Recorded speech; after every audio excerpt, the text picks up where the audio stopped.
各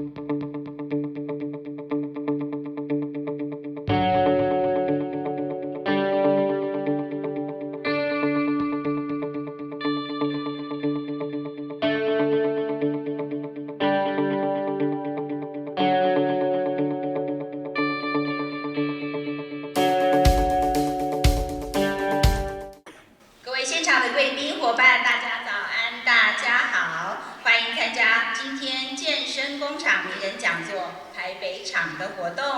那今天我们的主题是坚持恒久的品牌，打造出美好的世界。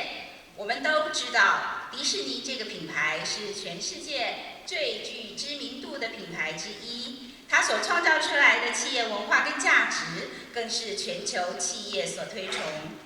那么，究竟迪士尼是如何的坚持之后，创造出如此美好的世界呢？我们今天特别邀请到前迪士尼掌管人事训练部的主管 Mr. Douglas 来为我们开讲，为我们一步一步的剖析迪士尼成功的秘密。那么在正式介绍Doug 出场之前呢，我们先准备了一段影片，让各位可以更了解他的背景以及他的工作经历，请观赏。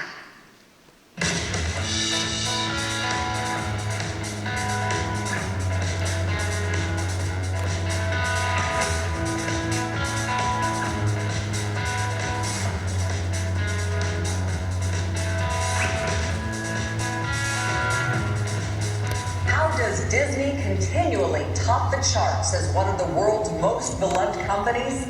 Our guest speaker, Doug Lipp, is uniquely qualified to answer this question and share how Disney keeps its employees and customers so fiercely devoted to the brand. At the age of 29, Doug was catapulted to the helm of the Disney University training team at their corporate headquarters, where he worked alongside Disney leaders and visionaries. Fluent in Japanese, Doug also helped Disney open its first international theme park as part of the Tokyo Disneyland startup team. In 1993, Doug and his wife Pam, whom he met at Disney, were inspired to start their own training and consulting firm based on the timeless values they learned at Disney. Over the years, Doug has helped countless organizations create values-based cultures that drive operational excellence and unparalleled growth. Doug can be found inspiring audiences around the globe with his game-changing questions, animated stories, actionable content, and engaging stage presence. He is an 8-time business author, including his most recent and best-selling book, Disney U. Today, he will help us tap into the values, behaviors, and business practices that have made Disney so successful for decades. As you're about to discover, Doug is electric. He's passionate and he's candid. And like Walt Disney before him, Doug believes that laughter is no enemy to learning. So get ready to have some fun and learn a lot. Let's welcome one of the world's most respected authorities on developing cultures of significance, Doug Lipp.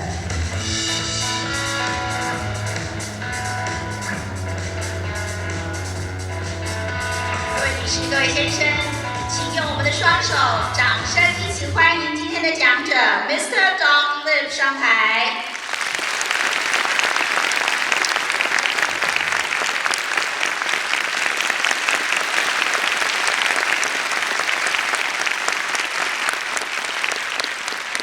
Microphone works. Ciao Ang, good morning. Thank you. I am so honored to be able to spend some time with you today. And I'm so glad that I met Amy a few minutes ago. She is the interpreter, and Amy promised that she would make me sound really smart. So I'm so glad that Amy is so smart because I'm not. Thank you for being here and for having an interest in learning more about creating excellence in your business, creating excellence with your teams. And I want to thank Fitness Factory and John and Brian and all the members here from Fitness Factory for sponsoring this event. So let's give Fitness Factory a round of applause, please.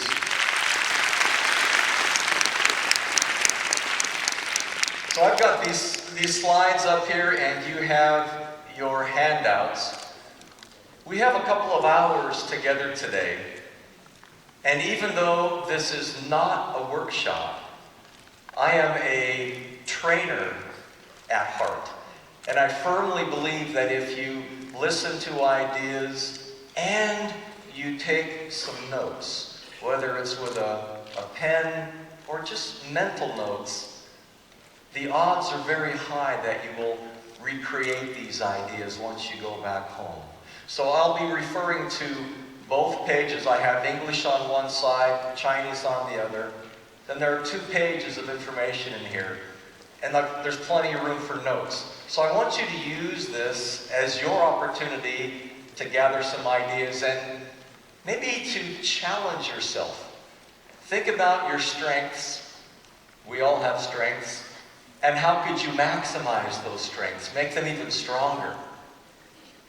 Also, think about weaknesses or possibly areas to improve. How could you recognize those weaknesses and minimize them? And I'd like to start out by saying that, yes, I had a wonderful career at Disney, and I've worked with many corporations around the world, and every organization has strengths and weaknesses. Disney has strengths and weaknesses. So I'm not here today to say that Disney does everything properly, or if you don't do it the Disney way, you're not doing it properly.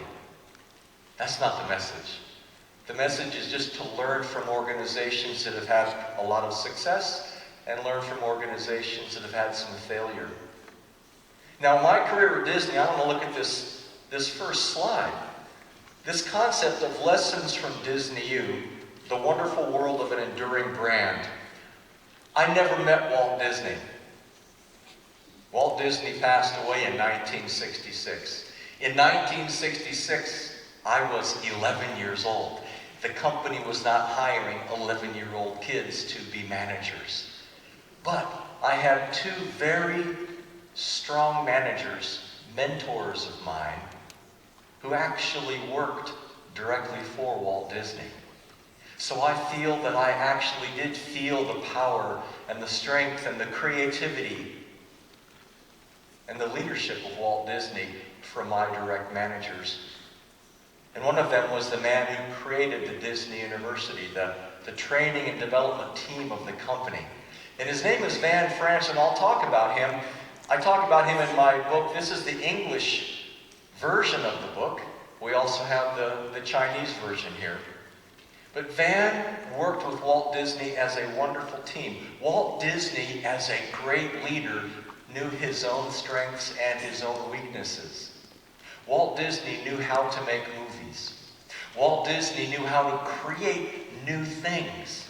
But Walt Disney did not know how to run Disneyland. He did not know how to run an operation that day after day after day was the same operation. Very complex, lots of people in the park, lots of employees in the park. And so Walt Disney, as a brilliant leader, asked other people to help him. And that's, I think, a huge learning point for all of us, is to recognize the things where we are good and the things where maybe we're not so good. And so my direct mentor was a man named Van. His first name was Van. His last name was France. Was asked by Walt Disney to create this learning and development division of the company called Disney U. And I learned so many lessons from Van over the years. And I just want to share a few of those with you as we go through the day today. And I think that this first one really embodies, really captures the essence of what Van and Walt Disney talked about. Van said to Walt Disney, "I will be happy to join your company. I will be happy to train all of your Disney employees. But let's be very, very clear. If we are going to have world-class customer service every single day, every single year, year after year after year, then you have to let me do it my way." And Walt said, "Okay, what is your way?" And Van said, the only way we will get great customer service is if we treat each other as employees, as the most important resource there is. So actually, customer number one is employee. And this quote up here captures essentially what Van told Walt Disney. He said, as we treat each other in break rooms or during staff meetings, as we walk up and down the hallways in between our work shift, if we're smiling and saying good morning to each other and being friendly backstage, back of the house, then the odds are pretty good we will be friendly to our guests, our patrons, our customers, our patients. And all too often I see, unfortunately, a huge mistake with lots of companies. They tell everybody, we will have world-class customer service. Sounds good. But on the journey to world-class customer service, they beat up their employees. They wring the life, they squeeze the life out of their employees. And so what those companies find is always revolving door, always trying to hire new employees because there is low morale. So this is what Van told Walt, if you want me to create the Disney University, that's fine. Let's make sure that our employees, whom we call the Disney cast members, are the first and most important resource. And what's interesting is that Walt supported that. He said, I agree.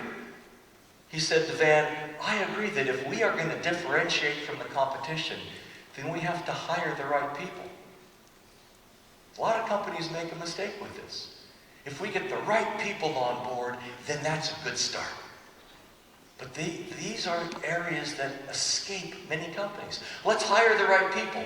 Let's train them.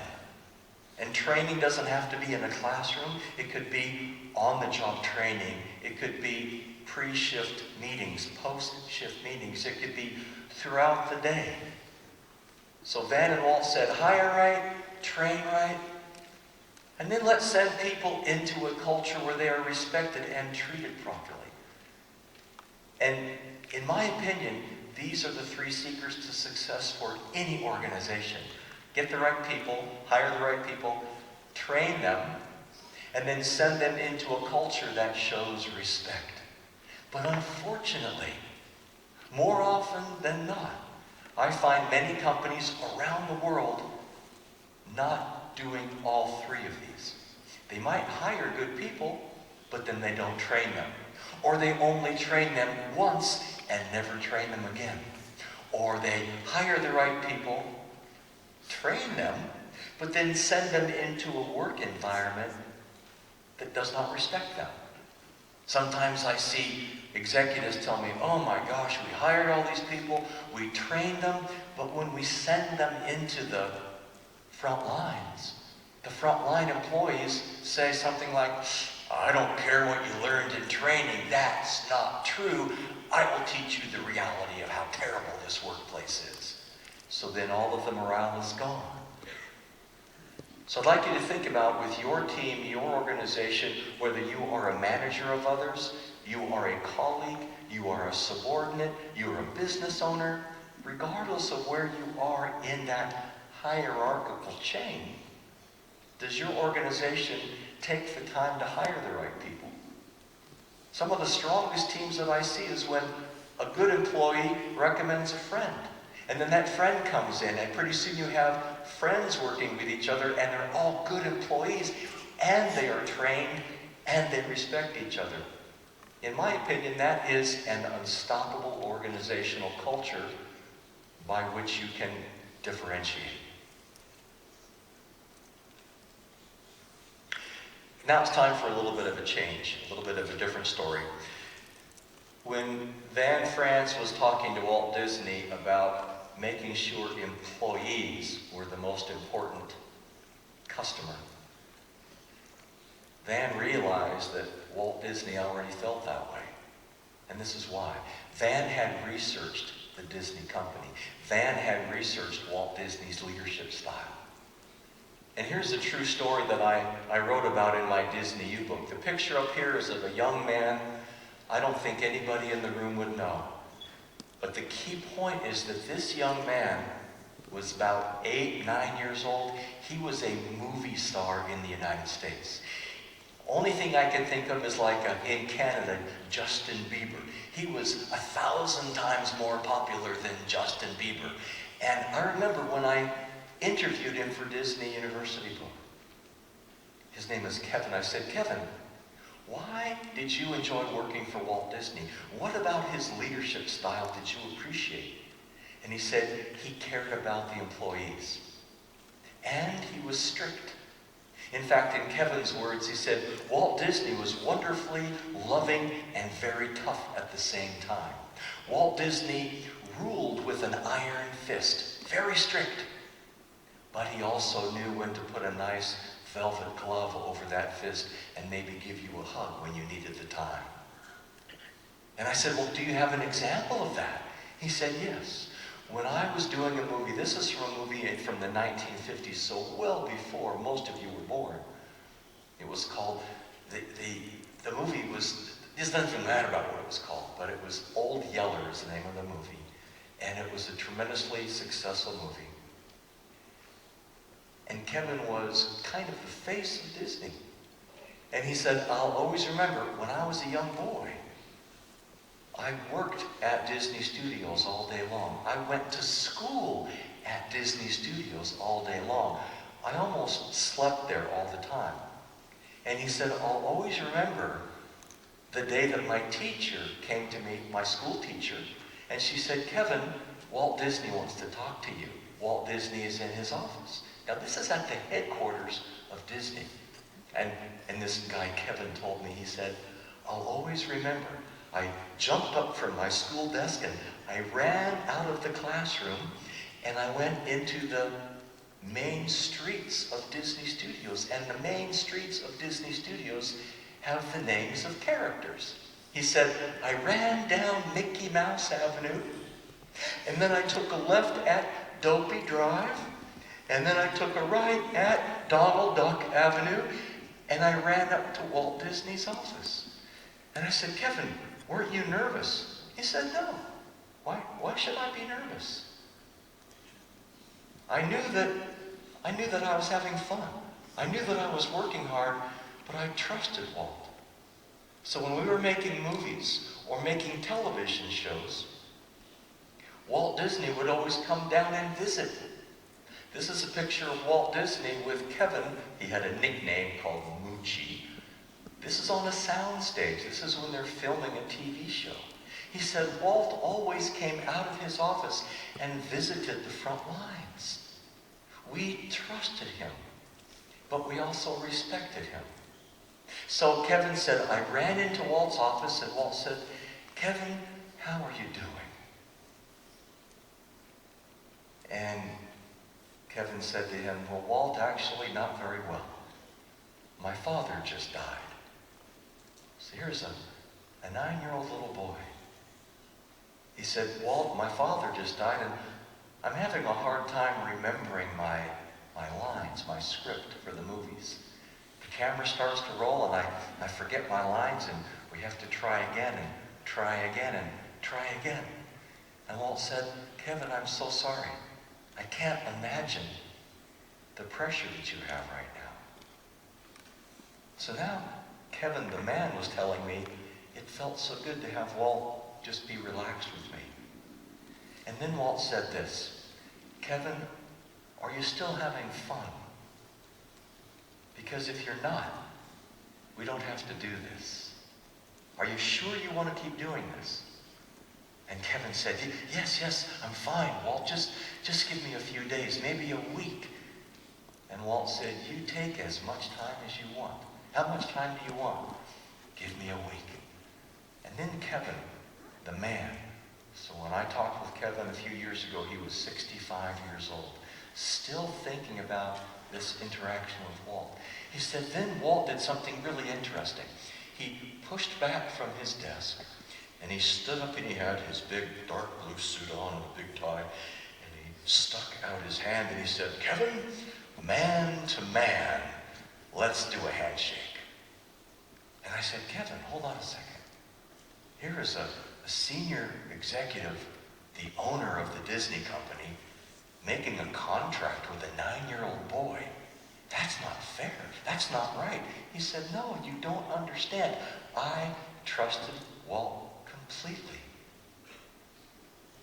And I think that's what Van France saw in Walt Disney when he told Walt Disney the only way we will have world-class customer service is if we treat each other back at the house with respect.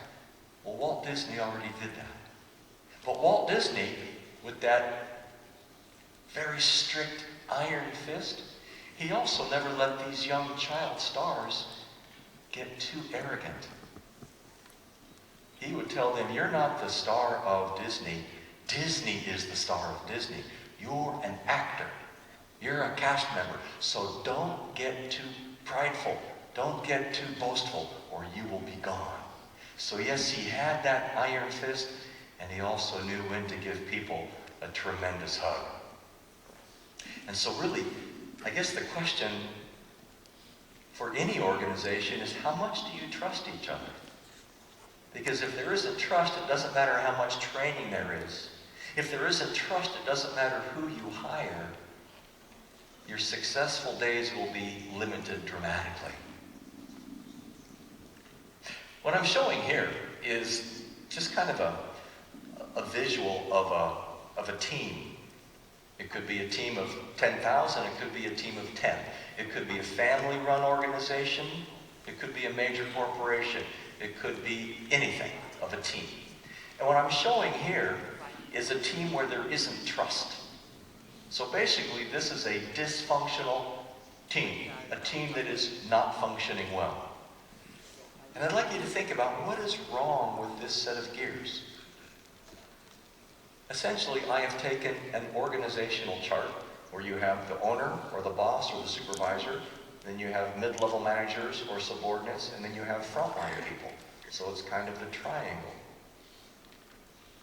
The trouble with this is that top gear is moving way too fast.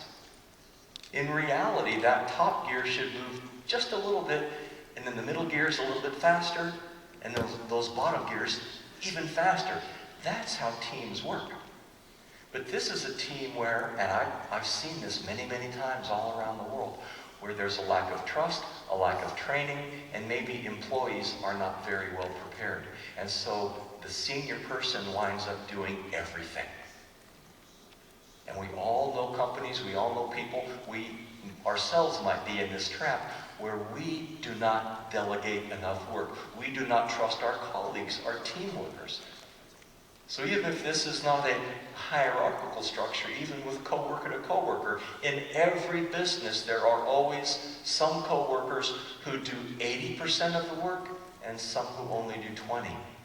So the challenge for everybody in this room is to make sure that you don't become that giant wheel that's going too fast and then you burn out. You get tired, maybe you get sick. Essentially, you break. So I'd like you to think about, what does it take to create that machine where all of the wheels are engaged and everybody's pulling together? Certainly having disagreement is okay, but making sure you truly are that machine where everybody knows their role and everybody does it. You help each other, you train each other.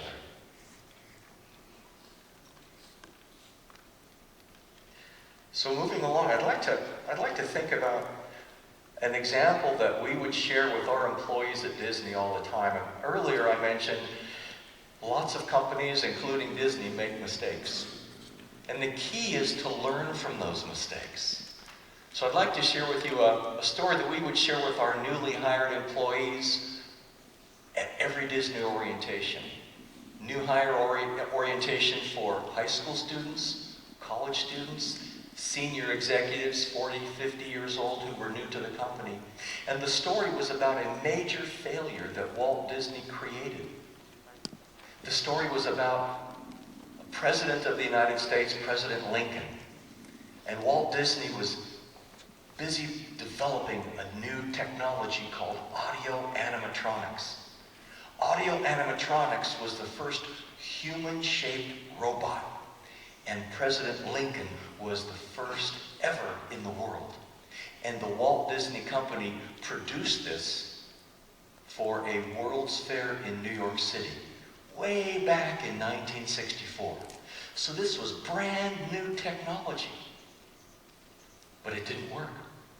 I remember talking to the former CEO of Disney, who was also Walt Disney's son-in-law by marriage. He said Walt Disney and the Imagineers created Mr. Disney in a laboratory. And he worked perfectly in the laboratory. And the job of Mr. Lincoln was, as a robot, to start while seated, and then an engineer would push a button, and he would stand and give a brief speech. They'd push the button again, and then Mr. Lincoln would sit. End of show. Well, for the 1964 World's Fair, the Mr. Lincoln technology was funded by someone other than Disney. Actually, one of the states in the United States, the state of Illinois. $4 million investment. That many years ago was a tremendous investment. But the problem was Mr. Lincoln didn't work. When Mr. Lincoln was completed in the California laboratory, he was then shipped all the way across the country to New York. And I'll always remember when the former Disney CEO told me about this. He said it was so frustrating because Mr. Lincoln worked perfectly in the laboratory in California, but in New York, this is what happened. He would be sitting, we would push a button, and then this older gentleman, this man told me, he said, this is what Mr. Lincoln would do. He would be in his chair, and then he would go, and stop. And then push the button again. He never stood all the way up. And Walt Disney was angry. What is wrong with Mr. Lincoln? He worked perfectly in California. And so the engineers were working all day long, all night long, because the grand opening of the New York World's Fair was just a couple of days away. And in the audience would be 500, 600 guests, members of the news media who could create fame for you, or they could kill your reputation. And so the key learning point here is that the engineers, the Imagineers, approached Walt Disney on the day of this great grand opening. And they said, Walt, we have a plan. We cannot get the president to stand all the way, but here is a solution. We'll have the president present while sitting down, because his mouth still works. Is that okay? And Walt slammed his fist on the table and said, no, the president would never present while sitting down. We will not do the show. So here's the message. He said, good enough is never the right answer. You always have to have the thought, the mindset of the best is never the best. And so this is what Walt Disney did. That night, for the grand opening, he got on stage with a major politician from the state of Illinois. Remember, the state of Illinois funded this technology, $4 million. So Walt should have been really embarrassed. But he wasn't. He said, ladies and gentlemen, I am so sorry to tell you tonight that President Lincoln is not ready. He should be ready in a few days, and we hope that you'll be able to come back then, but I will never put on a show that is not 100%. Thank you for your patience. That was it. So Walt Disney was both creative and very courageous. And we used to tell this same exact story during our new hire orientation with executives, with supervisors, with managers. And the message was, if you are not trying new things, new concepts, essentially being creative, you're not going to fail. If you don't fail, you're not being creative. So be comfortable with failure.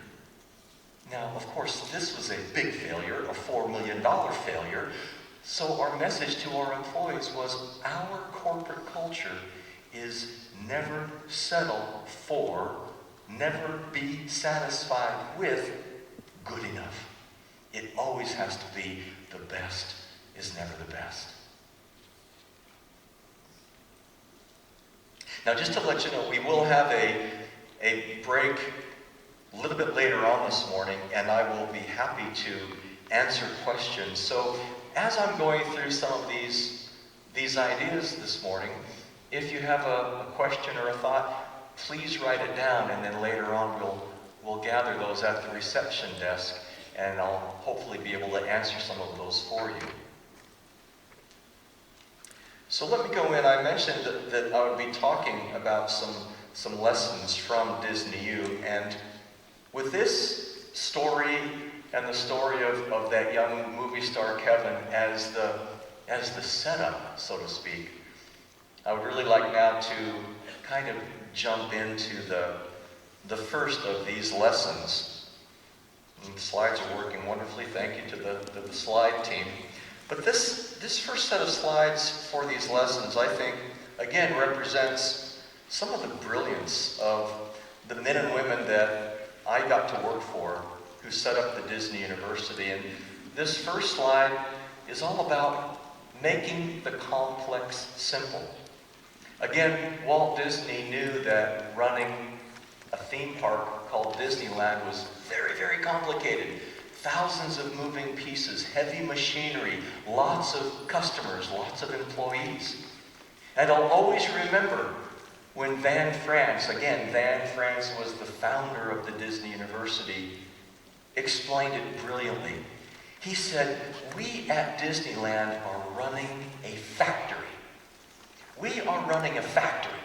Thousands of moving pieces, massively complicated, in some places actually very dangerous." And he said, what is the difference between the factory called Disneyland and a factory that makes automobiles or computers or anything else? And we said, what, Van? What's the difference? We have happiness here. He said, no, that's not it. The difference between the Disneyland factory and the automotive factory is this. At Disneyland, we invite millions of stupid people into our factory every year. Stupid people. And I remember I said, Van, you are being so rude right now. You're calling our customers stupid? He said, yeah. What's wrong with that? We create that stupidity. We spend millions of dollars on lighting systems, on sound systems, on our characters and our rides and our parades. We bombard our customers with sensory overload. The sights and the sounds are so much that when moms and dads and grandmas and grandpas walk through the gate, they lose their mind. And they start looking at all the pretty lights. Oh, look at the pretty lights. And they forget they have kids. They forget they have a responsibility. So Van's main point was this. Since this is a factory with lots of moving pieces, we as leaders, we as trainers, we as managers have to simplify the complex. We have to simplify the complex for our employees, so they simplify the complex for our customers.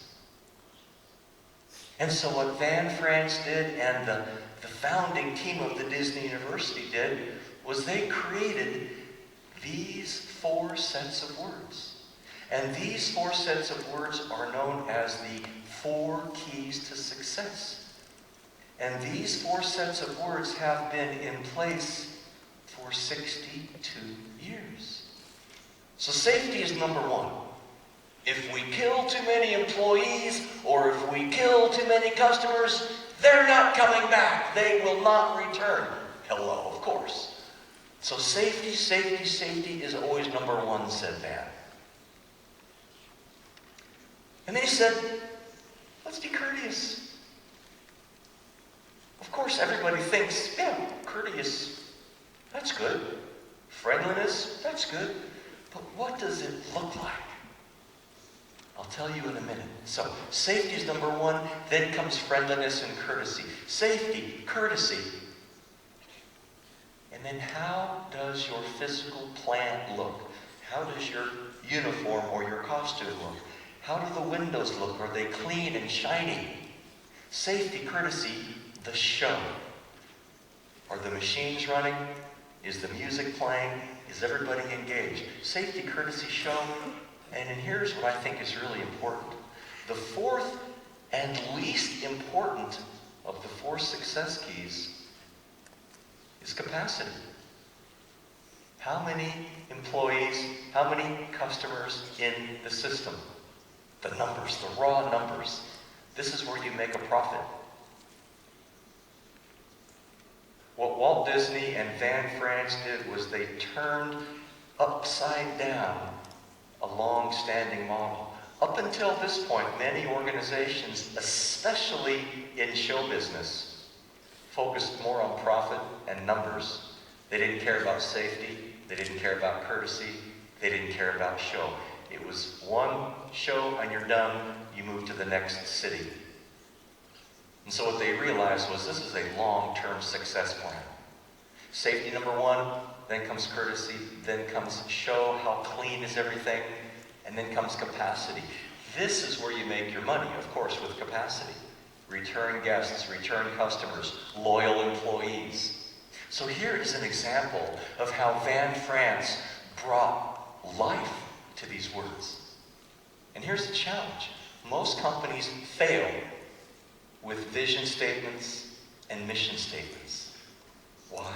Because nobody talks about how do we bring these words to life.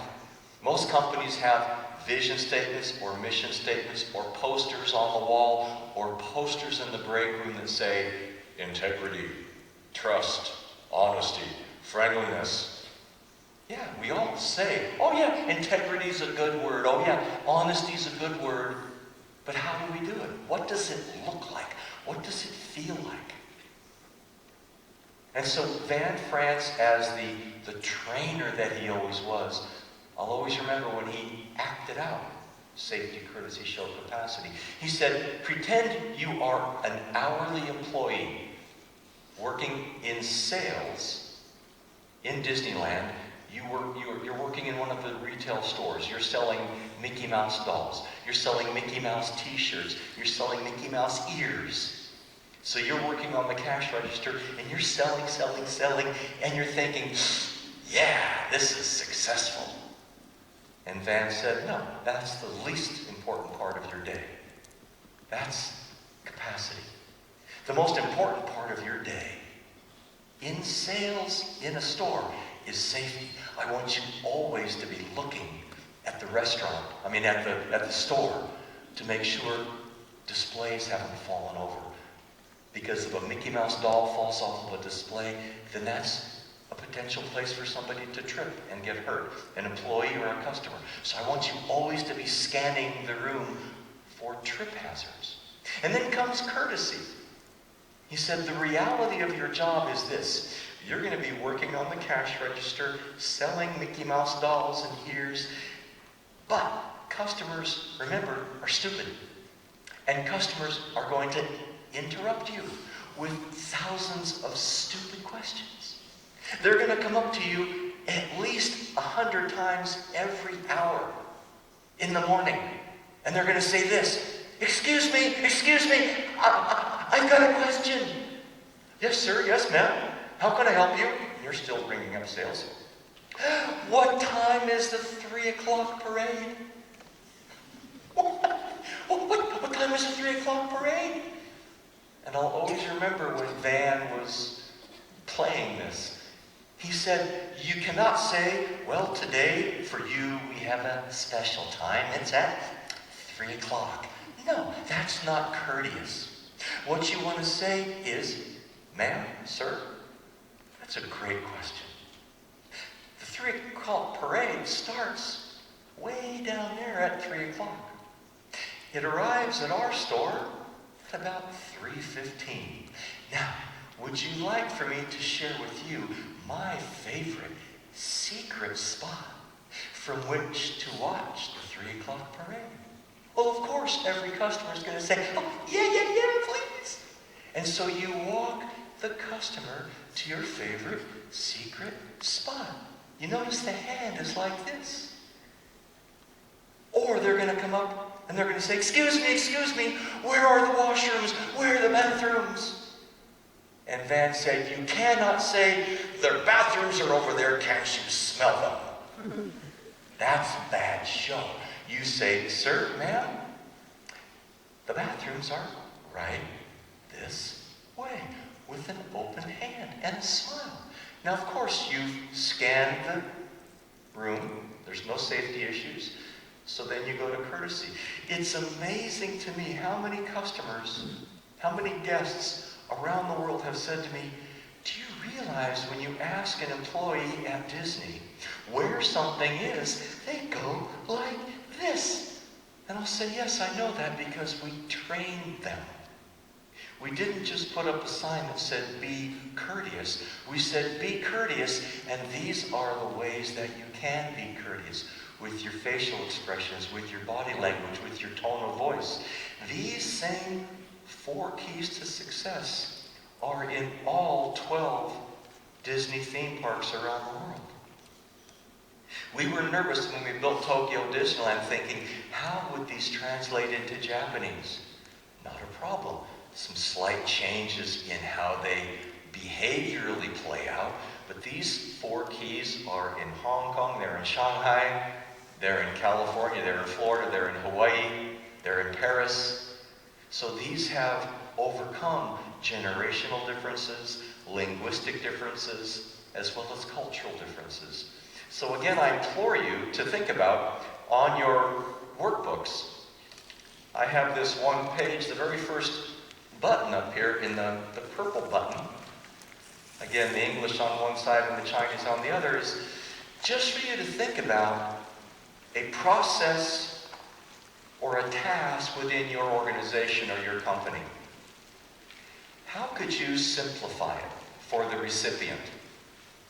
Maybe it's as a boss to a subordinate.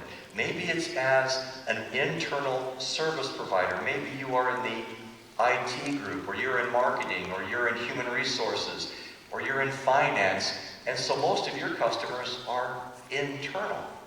Is there a way that you could make your processes easier for your internal customers? Likewise, with your external customers, your clients, your patients, think about their interaction at every step with your company, your organization, your restaurant, your store, your service. How could you further, even slightly, simplify their life? And that's what I'm finding with the most successful companies around the world, large and small, is they're constantly looking to improve quality, yes, and they're also looking to simplify, because our lives are massively complex and we naturally gravitate towards those providers who make our life just a little bit simpler.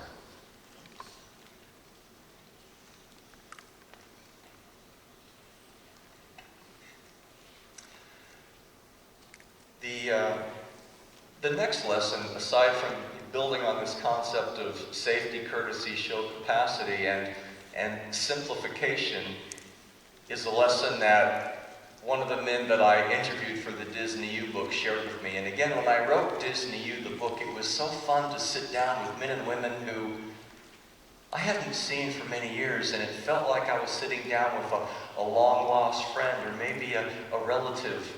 And all of us in this room can think about people in your life.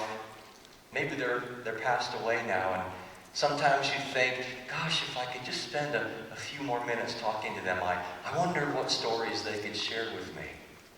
And that's exactly what I was able to do when I wrote this Disney U book, because I got to sit down with living legends and ask them about the secret to success and leadership. And so one of the executives that I got to sit down with told me about this phrase that's very popular at Disney. And the English version is called plussing the show. And this is that second button on that page you can take a look at. And this man who, when I interviewed him, was about maybe 80 years old.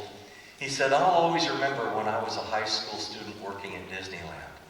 I was working as a ride operator on one of the most famous rides at Disneyland. It's called the Jungle Cruise. And it's where we skippers, we got to drive boats through the Amazon jungle. And it was really a fun ride. But he said, I'll always remember when I made a big mistake on that ride. Again, it's making mistakes and learning from them. He said, I'll always remember that I and 6 other employees were the skippers of the boats. And the boats had maybe 30 people in them, and we would drive through the ride maybe 7 minutes. And we'd pull back into the dock and unload guests and get more and do this multiple times a day.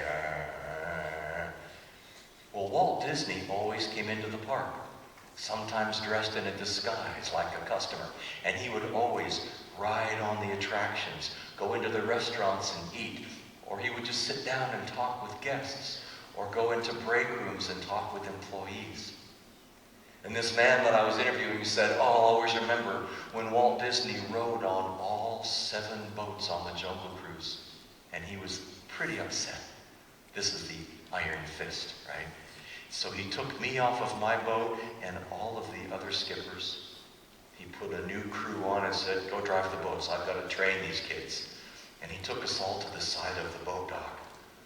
And this is what he said to us. He said, you have to plus the show. If you don't plus the show, meaning improve the show, we will lose the trust of our customers. And once we lose their trust, it's going to take a real long time to regain it. And this man that I was interviewing said, we did not know what Walt was talking about. Plus the show? What does that mean? And then Walt started to become a trainer, just like Van Franks. He added behavior and tone of voice to the word plus the show. He said, what is your job driving this boat? And I said, well, our job is safety, courtesy, show, capacity. Perfect. You've memorized the 4 keys to success. But, yes, you did safety well. You were safe. You didn't kill too many customers. Yes, you were friendly when people got on the boat. Yes, welcome to the Jungle Cruise. Oh, bye-bye. Yes, hello, bye-bye. Yes, you were courteous. But show, you were terrible. Let me show you what you did. And then Walt went into his description. He said, this is a 7-minute ride. Do you know how much this ride cost? And we all said, yeah, we've heard about $7 million. He said, yep. So this ride is $1 million a minute. Every second counts as part of the experience of the guest, as part of the show. And where did each of you fail miserably at 3.5 minutes? We said, we don't know. He said, what happens at 3.5 minutes exactly? And we responded to Walt, well, that's when the jungle gets really dark and we're driving the boat and we're saying, ladies and gentlemen, look to your left, look to your right, blah, blah, blah, blah, blah. And the animals are getting louder and the guests are getting a little bit nervous. And Walt said, yeah, exactly. And what happens at exactly 3.5 minutes? And we all said, that's when the hippopotamus jumps out of the water. And Walt said, exactly, just like we have programmed it. And what does that hippopotamus do? Well, it roars, Rawr! And it sprays water on the guests. And Walt said, exactly just like we've programmed it. And what do the guests do? Well, they scream with delight and fright. And Walt said, exactly just like we've programmed the guests. But what did each of you boat drivers do today? Because I rode on all of your boats, and I watched you. And what you did was not appropriate.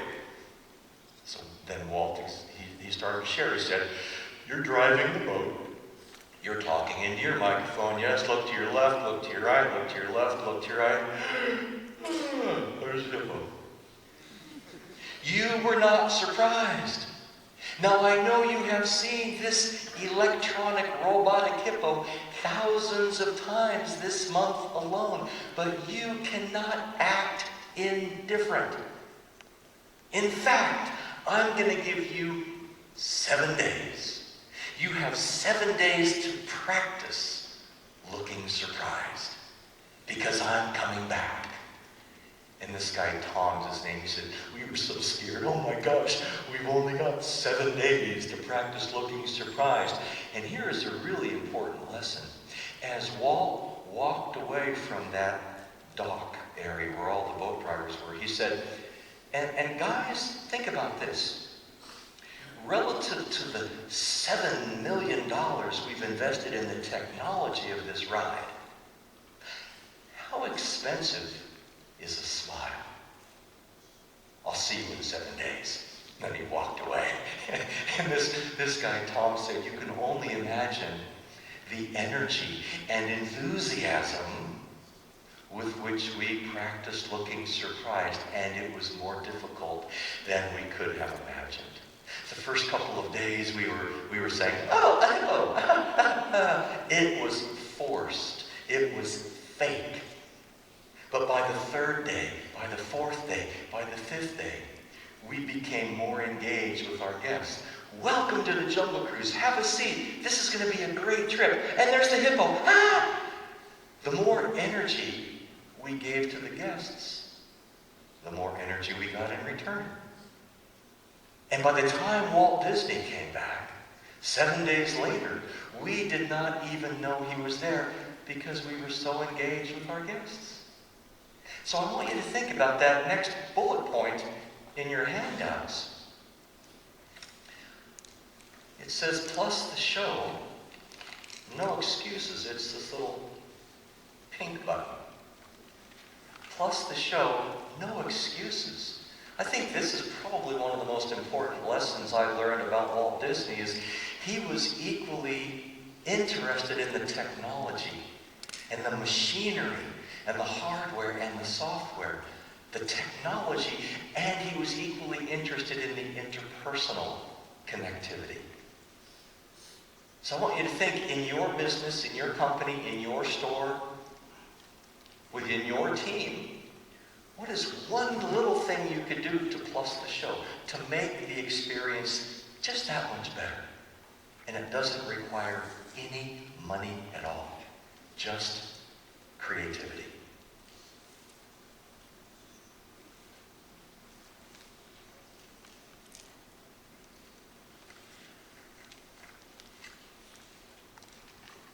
So this leads in to this next lesson. It's, I think this is a kind of a summary of everything I've talked about so far. So you think about safety, courtesy, show capacity. The most important customer is the employee. And the title is kind of ambiguous. Quality is everything. How do you differentiate? And so again, this is an example of how Van France and the leadership team at Disneyland really leveraged what Disneyland was all about. It was about show business. And they kept thinking, gosh, how do we differentiate from our competitors? How do we become the employer of choice? Because after all, we at Disney were selling a commodity product. I'm guessing most of you sell a commodity product. We at Disneyland were selling rides, food, t-shirts, parades. Lots of other people were doing the same thing. And so Walt and Van and all these leaders got together and said, how do we really bring to life quality? And so Van and his team said, let's have fun with this show business concept. Let's let our employees know that they're part of a show and that this is an environment of having fun, work hard, play hard. And let's make sure that we have transparent, crystal clear expectations.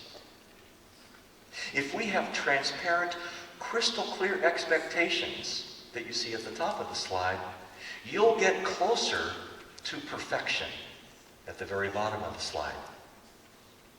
Execution will approach perfection. You can never get perfection, but by golly, we can get closer and closer and closer every single day. And so what Van Frans did with his founding team at the Disney University is said, let's have some fun with good service versus bad service. When are you on? When are you off? And so you see, this slide is good show, bad show, on stage, backstage. These 4 sets of words have been in place for, again, 62 years. So even though Disneyland has evolved and changed over 6 decades, some of the concepts are just the same as they were in 1955. What is good show? Good show is good service. Good show is the technology is working and you're smiling. What is bad show? Bad show is when you're not doing the proper thing. The floor is dirty. Your uniform has a spot on it. You're not smiling. What does on stage mean? On stage means when you are engaged with that client or that customer. Is it face-to-face? Is it over the telephone? Is it on the computer? Nowadays, is it in possibly social media? You are on. What is backstage? Backstage is where you can relax. Man, I'm tired. Backstage is where we all have to relax. We all have to have a chance to kind of blow off some steam. Boy, that was a tough day. I need to take a break. That's just human nature. How do you recover? But what's interesting to me is how many companies do not do a very good job with this. How many of you, think about this just for a second, how many of you in your life have gone out and purchased something? Maybe for your family, maybe for your business. You've gone out and purchased something, but the person helping you was complaining. They were complaining about their boss, they were complaining about their schedule, the bad weather, and you're sitting there thinking, I don't really want to listen to this. Just sell me the product and shut up. What they were doing was bad show on stage. This sounds really simple, but it constantly amazes me how many organizations struggle mightily with this. Last year I was working with a huge hospital, and they had a big problem. They were killing patients. Killing patients. Just so we're clear, killing patients is bad show on stage. All right? Just so we're clear. And when they did an assessment of why patients were dying, it was really rather simple. When doctors and nurses and orderlies were leaving the break room, going from backstage, on stage, leaving the break room and going into the hospital, they were not properly washing their hands. And so they were transferring infections, bacteria, to patients. So something as simple as the transition from back of the house to front of the house is where a lot of companies fail and fail miserably. It might be just from one phone call to the next. You just have to transition in 5, 10, 15 seconds. You had a difficult phone call, take a breath, and get on the next phone call, or from one meeting to the next. Sometimes you don't have a long period of time to transition. You might not even have a break room or a back of the house. Or for some of you, you might actually have back of the house as part of your stage. You see a lot of restaurants. At Disneyland, we had the Candy Kitchen. The Candy Kitchen was actually on Main Street with a huge, beautiful, clean, shiny window. And you could see the cooks making candy. So they're technically backstage and they're on stage at the same time. So that's even more challenging. At Disney World, there are some interesting areas called underground tunnels. They're called utilidors. And it means that a cast member, an employee who is leaving a break area, goes down an elevator to a restaurant, they have food, then they walk all the way across the park, maybe 100 meters underground. Nobody up there can see them. And then they pop out, and now they are a character again. But while they're walking through that tunnel, they're getting their mind into their role. They're leaving behind the break. They're leaving behind maybe the argument they had with a colleague. I don't know. And at the end of the hallway are two really high-tech, very expensive pieces of equipment that most people cannot afford. I'm being facetious now. They walk to the end of the hallway, and there is a full-length body mirror. A mirror costs $2, $3. And above that mirror is a little sign that says, "Are you show ready?" And so it gives cast members an opportunity to walk to the end of the hallway and think, well, no, my jacket isn't buttoned, or my wig is crooked, or I have a piece of food stuck in my teeth. So you look at yourself and you say, okay, now it's showtime. And then you go into the park. So I'd like you to think about the reality of your own business. If you have break rooms, even if you don't. If you transition from meeting A to meeting B to meeting C, are you bringing your 100% self to every meeting? On stage, good show. Or sometimes are you bringing bad show on stage? This is how Disney has differentiated for 6 decades. It's not the rides. It's not the characters. It's not the music. Those help. But we could have the best rides in the world. We could have the most famous Academy Award-winning movies in the world. But if our employees lose their understanding of good show, the whole company falls apart. So I'll remember when Van France, this is kind of the summary of this, Van France said, what would happen if Snow White had a bad day? What would happen to our brand that we have meticulously built for years? We have spent a ridiculous amount of money building the infrastructure and the technology and the employee base. This wonderful brand would be gone in a heartbeat if Snow White has a bad mood. What would happen if mom and dad or grandma and grandpa are bringing the kids to Disneyland, and those little kids desperately want to meet Snow White? Mommy, Daddy, Grandma, could we please meet Snow White? I love Snow White. Yes, of course, honey, you can meet Snow White. But what would happen, Van said, if those kids get into Disneyland after months and months of waiting? Their anticipation level is way high. And the kids see Snow White down by Cinderella Castle, and she looks absolutely gorgeous. The morning sun is reflecting off of the golden castle. It's reflecting off of her fake black wig. It's reflecting off of her red cape that's blowing in the breeze. She looks gorgeous. But Van said, what would happen to our brand if those little kids ran up to Snow White with their pads of paper to get her autograph and said, Snow White, we love you. We have always wanted to meet you. Could we please get your autograph? And Snow White says, no. What do you want? I'm busy. Maybe the 7 dwarfs haven't shown up to work yet, and so Snow White is working extra hard to cover for them. Or maybe Snow White and Prince Charming had an argument a few hours ago. I don't know.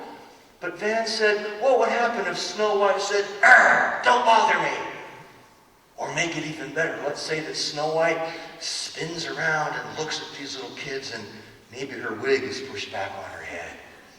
Maybe she's got a big cigarette hanging out of her mouth, and through tobacco-stained teeth she goes,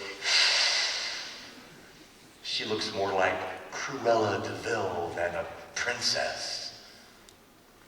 So I want you to think about truly what separates you from your competition. Is it the technology? Is it the people?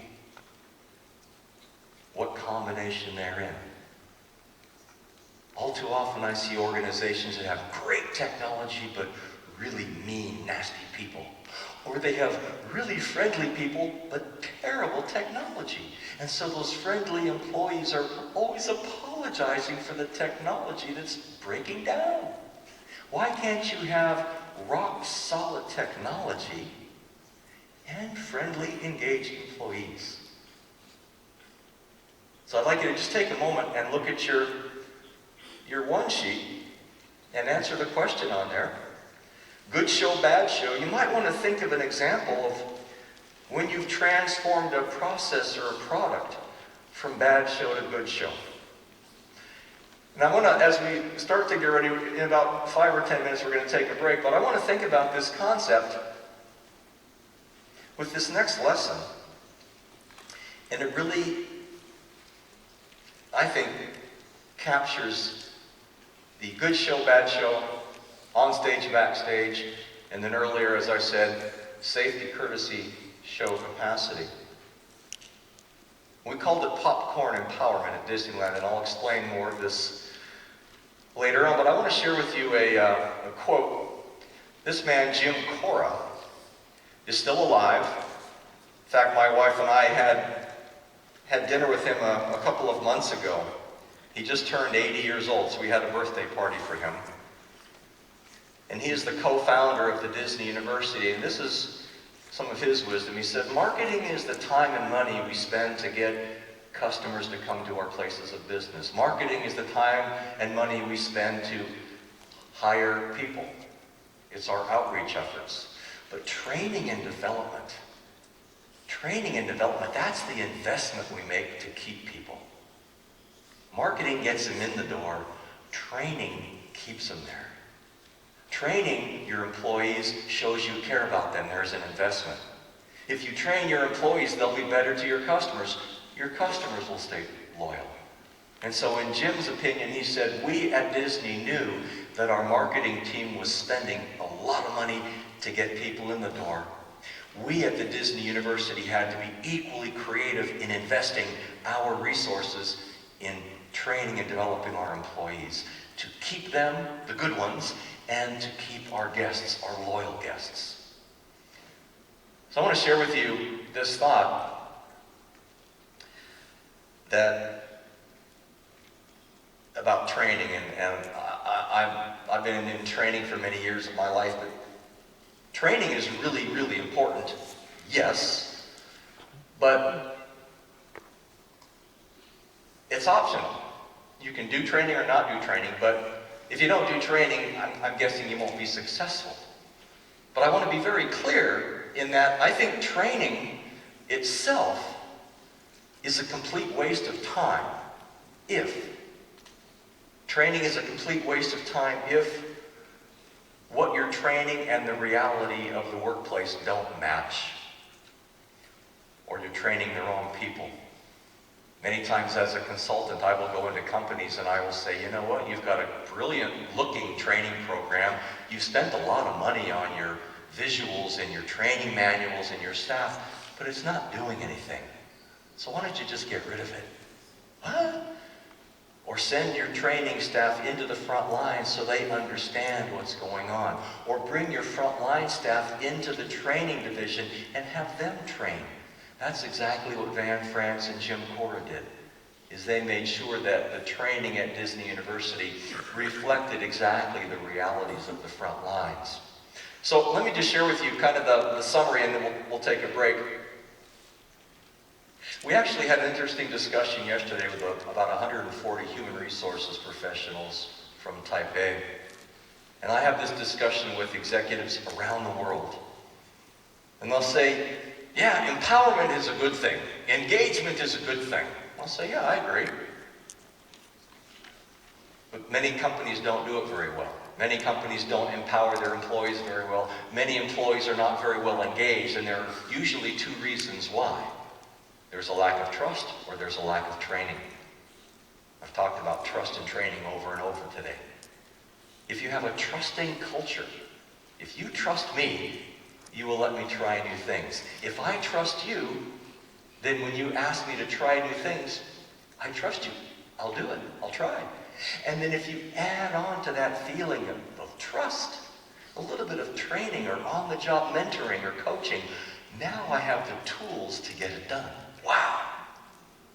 So let me give you an example as we get ready to close for break of how all of this came together in a beautiful moment for one family. When I was in Canada a couple of years ago doing some work for a major high-tech company, their senior executive introduced me to 400 of his employees. And he said to me, I'm going to introduce you with the story of my family. So I want you to sit backstage and relax. And I said, sure. So he got on stage and he told his 400 executives, the only way we are going to compete moving forward is to maintain our technology and add to that humanness, being kind and friendly. Because in high tech, nobody's friendly. That's how we are going to differentiate. And he said, I want to share with you a story from Disneyland of when my wife and 6-year-old daughter recently had a tremendous experience, and this is what I want our company to do. And so I'm sitting backstage thinking, okay, that's interesting. The guy said, my wife and 6-year-old daughter and I recently went to Southern California, Los Angeles area. We went to Disneyland and had a wonderful holiday. But we also had a tragedy. I'm thinking, wonderful tragedy, wonderful tragedy. He said, my wife and I wanted to make sure that our 6-year-old daughter had a wonderful holiday. And so we said to her, honey, what do you want to be when you grow up? What do you want to be at Disneyland? And she said, Mommy, Daddy, I want to be a princess. Well, of course, thanks to the movie Frozen, all young girls want to be a princess. And so this guy said, my wife and I bought our daughter a $200 Snow White costume. Her favorite character is Snow White. But what was interesting is now he started to cry while he was on stage. While he's introducing me, he starts to cry. And I'm really confused. He said, so my wife and I buy our daughter a $200 Snow White costume. We've already spent a lot of money on tickets and the airplane flight. And then we said to our daughter, honey, how could we make this holiday even better? And she said, I want to meet Snow White. I want to meet the princesses. So my wife and I bought an additional package from Disney called the Character Experience. You get to sit down with the character of your choice. It's a breakfast with the princesses. So my daughter and 300 other screaming young girls in the theater could have a photograph or get an autograph of one of the characters, one of the princesses. And then he started crying even harder. I thought, what is going on? He said, my wife and I made a big mistake, though. In planning this holiday for our 6-year-old daughter, we overlooked a very important part about her. She is on the autism spectrum. And kids on the autism spectrum oftentimes are upset by loud noises, bright lights, too much commotion, too much noise. So now he said, fast forward into this theater in Anaheim, California at Disneyland. My wife and daughter and I are sitting at this table with a bunch of other young girls and their parents. And my little daughter is in her Snow White costume. She has her white gloves on, and she has her gown on, and she is smiling like this. And I look at her, and I look at my wife, and I just go, yeah, we did it, success. But then everything came apart, everything went disastrously. He said, the lights to the theater came down, and then over the loudspeaker came the announcement, ladies and gentlemen, boys and girls, welcome to the theater, the Disney princesses. And that's when the doors opened, and in came all of the famous Disney princesses. Cinderella, Snow White, Elsa, all of them came in, and the theater erupted with energy. The strobe lights went off. The theatrical smoke billowed into the room. And this man now who's introducing me is sobbing on stage. He's crying so hard. He said, that's when my daughter completely melted down. I looked over to see her smiling face, but she was gone. She was literally running out of the theater in complete stress. And when she has this kind of anxiety and stress, normally the recovery is 90 minutes, 90. My wife and I felt like complete failures. How could we have forgotten this fundamental part of our daughter, that she's on the autism spectrum? So my wife and I run out of the theater to be with our daughter. We felt terrible. And our little daughter, in her Snow White costume, is out on a patio, holding on to the railing, the fence of the patio, looking out into the distance at a pond of water, crying, and her little shoulders are heaving. She's trying to calm herself down. My wife and I feel so bad. But here's the important part. Within a minute, 1 minute of us being outside watching our daughter cry, the doors to the theater opened, and out came the real Snow White. And she walked up to my wife and me and she said, "Mom, Dad, I heard we have a lost princess. How can I help?" This guy is sobbing on stage as he's telling the story. And he said, "My wife and I explained briefly about our daughter and the autism spectrum." And Snow White said, "I'll take care of it." And then he shared the next few pictures. I'm going to share these pictures with you, but these were loaned to me by this man, so if you've been taking pictures, that's fine, but please hold back and don't take pictures of these photos. These are of his daughter, and they're on loan to me. These were not taken by publicity at Disneyland. These were taken by this man's wife. He said, "Snow White approached our daughter and simply knelt down next to her. She adopted our daughter's body language. Not a word was spoken." He said, "Within a minute, my daughter is looking over her shoulder at the real Snow White. So my daughter stops crying within a minute. Another minute goes by and my daughter is dancing with Snow White."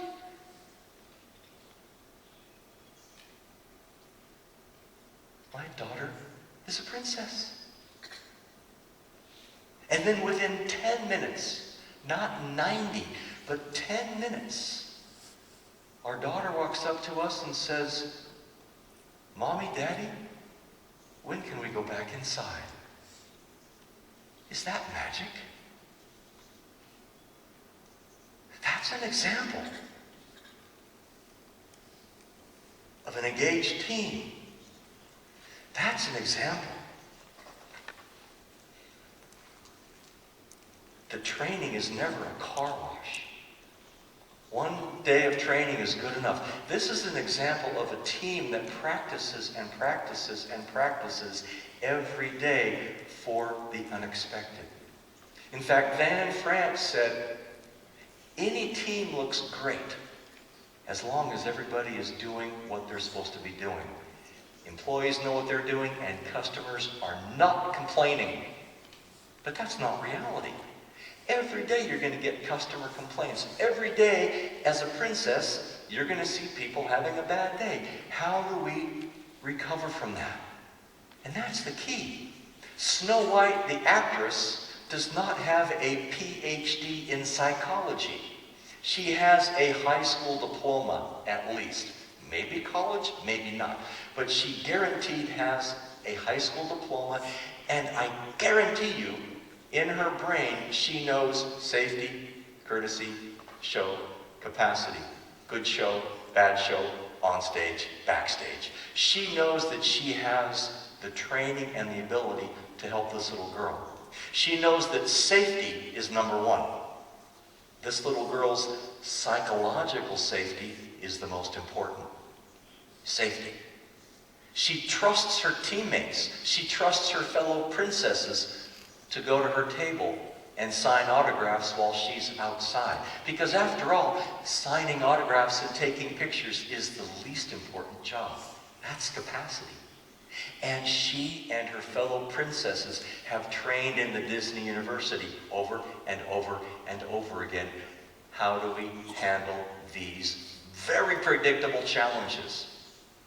If you're truly a professional service provider, whether if it's goods and services or just services, you should know more than your customers every potential problem that they will have on your property, or when they're on your website, or when they're with your staff on the phone, and you should have in advance strategies to recover. And you have practiced those strategies over and over and over again, so they become second nature to you. When we come back, we'll talk more about empowerment and engagement, but I know that we've gone about 90 minutes, and 90 minutes, I remember Van Frank said, 90 minutes is about the longest time you should go without a break. Because as your bladder fills up, your brain shuts down. So understanding that, I think we should go to a break now. Let's take 20 minutes. I have on my watch, it's about 10:30, so let's come back at 10:50, 10:50. Thank you all very much, I appreciate it. OK， 我们现在现场做20分钟的中场休息，然后我们现在在外面的刚刚各位报道的地方有一些提问单，如果对于道老师这边演讲的内容有不清楚或想另外提问的地方，我们可以有提问单，大家可以先把它写下来，然后交给现场的伙伴。OK， 谢谢。